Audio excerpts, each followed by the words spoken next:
A few months ago, I decided that it would be a good idea to create an architecture sketch challenge so that I could hopefully create a better relationship with sketching and ultimately build a habit of drawing more often out of it. So I decided to go through on this and create the challenge in June and go through and actually do it in the month of July. So we're here today to reflect on the entire process, how it went, what we thought about, and what we learned. So make sure you guys stick around to the very end because there's going to be a lot of great takeaways from this video that you guys can learn from. Before we talk about what I learned and the process that I went through, let's first break down and understand the reasonings behind my choices for the rules and for the objectives over the course of the month. Now, the rules were very straightforward for this challenge. It was simply draw for 20 minutes, don't erase anything, and make sure you have fun with your process. Now, the reason was by drawing for at least 20 minutes a day, you're hopefully getting a good amount of practice and a good range of development per day, so it hopefully scales well in the long run. Second, the reason I wanted to make sure that you don't erase absolutely anything throughout the process is so that you can learn from your mistakes and learn to live with it and be adaptable and recover and just let go of those feelings you had prior, during, and after the design process. And I actually think after finishing this process that seeing all those lines and faint lines in the background of your overall nice drawing is actually kind of really cool, and it's cool to look back on. The last rule was, of course, to just have fun with it. And this is, of course, just so that you're not taking these drawings too seriously and understanding to just enjoy it and have fun with the grind rather than make it feel like it's a test or something strict. So again, the rules were very simple for this challenge. I just wanted to have some rules, but not too many rules so that it didn't feel limiting, but you needed to have some basic measurements in place. Next, let's talk about the construction of the challenge and why I think setting up all these mini goals over the course of the challenge length was actually a really great idea and a really great way to build a habit and keep a habit and make sure that you carry your ideas out all the way to the end in your process. Now, if you guys have been following along with me during my journey, you'll know that each challenge had a specific idea in box for 3 to 4 days at a time. So each 3 to 4 day period was based on a theme that I came up with, from anywhere from shapes, lines, and sections to things like indoor, outdoor perspectives, and objects and plants. Of course, you can see the whole breakdown of each block here. But of course, if you wanted to see how that process actually went through and see the process from the beginning to end in a more organic view, then head on over to my Instagram channel at DesignItGreen, and you can follow along with exactly what I did during the entire month. But now that you know the overall premise and the design behind it, let's talk about what I learned and what you can learn from this challenge. So let's start again by the breakdown of these challenges. You'll notice that all of these themes have very important significance in the architecture world. They may be something like an architectural foundation item, or they may be very common drawings that you would be doing every day as a landscape architect. So the goal was to not only try and cover all of the subjects that we typically touch in the design world, but to also have a chance to build up and progress to some of those harder drawings. So by taking part in these 3 to 5 day mini challenges within the grand scheme of things, you're going to be able to build upon what you learned in the past while going through a wide range of architectural drawings. So when I created this, I wasn't really sure how this was all going to pan out and if it would really work, because it's a lot of different ideas to have 31 unique drawings that cover a ton of different subjects within landscape architecture. But to my surprise, it actually worked out incredibly well. Doing it this way actually gave me more of a basis to go off of and made the empty page struggle a little bit less daunting, especially in the earlier phases of this challenge. So I would strongly recommend that laying it out like this is a super great idea to force you to sketch and to force you into a scenario that may be helpful to you to try and get more drawings done, because there's more topics and there's more opportunity throughout the month.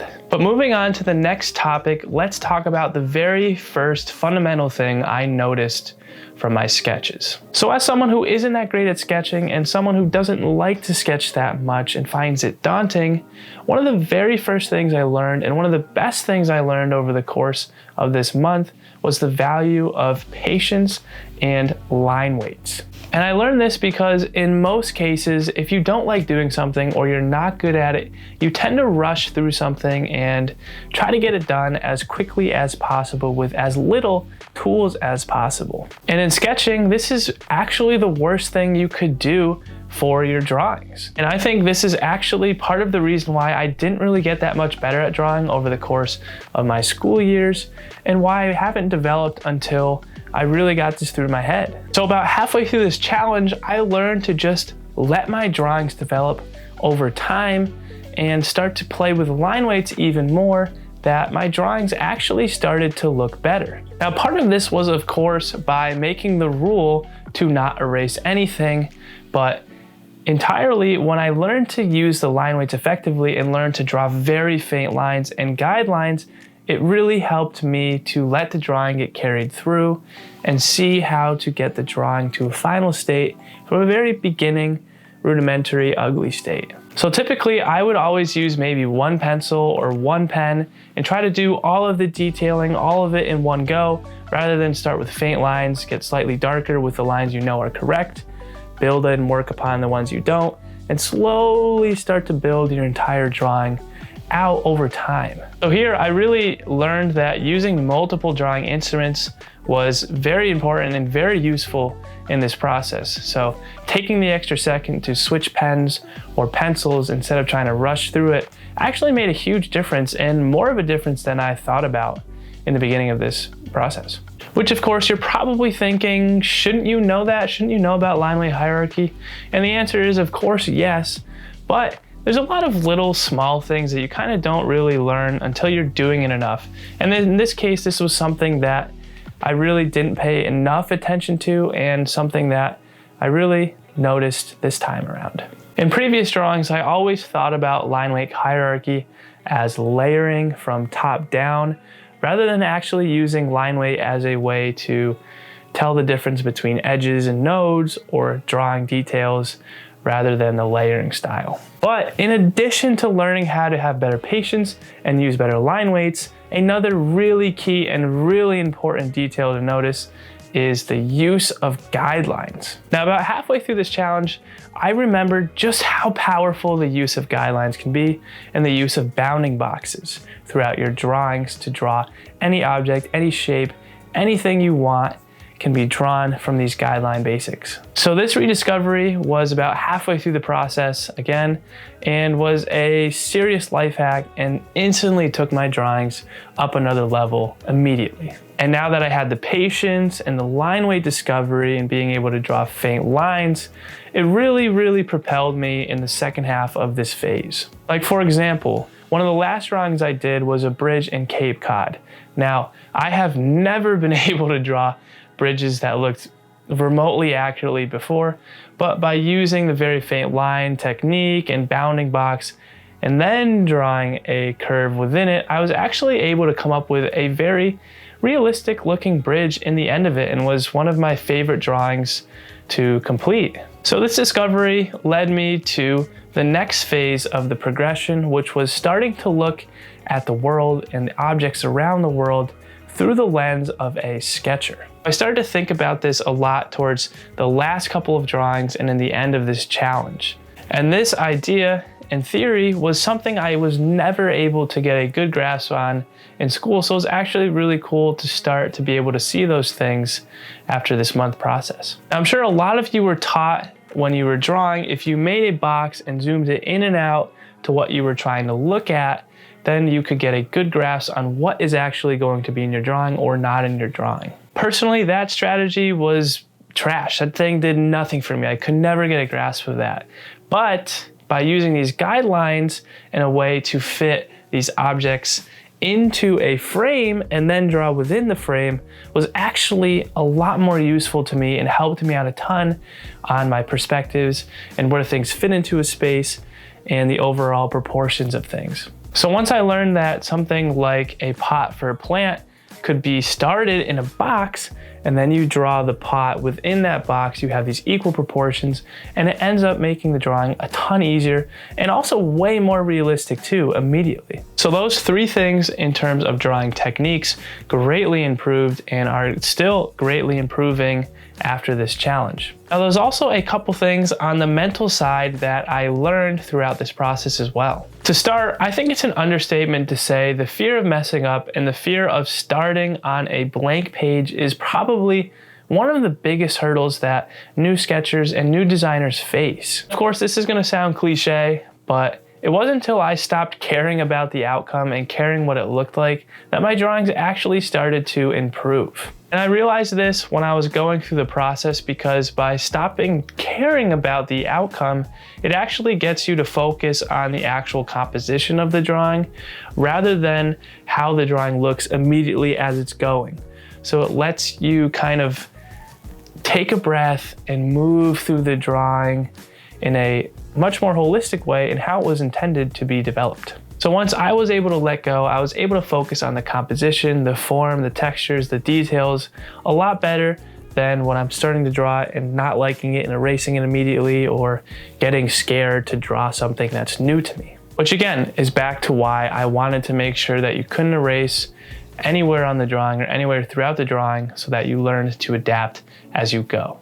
And lastly, one of the things I'll talk about more on the mental side is your own style and how your style can develop by drawing this much. And this came from actually drawing every day and seeing how my own process shapes the drawing and how I like to represent certain details like trees, walls, bricks, and other things, and learning to accept how those things look and actually make them look better and fit my own needs. So I actually learned that once I figured out something I could do quickly or was pretty good or competent at, instead of trying to reinvent the wheel for every drawing, I tried to just hunker down and get better at that certain style or certain drawing I was trying to do. Not only was I able to stop reinventing the wheel and get better at drawing in my own specific style, but it also made it a faster process, and I knew exactly what I wanted to do going into the drawing as opposed to trying to figure out what I'm supposed to do here, what I'm supposed to do here. So of course, the tip here is to draw more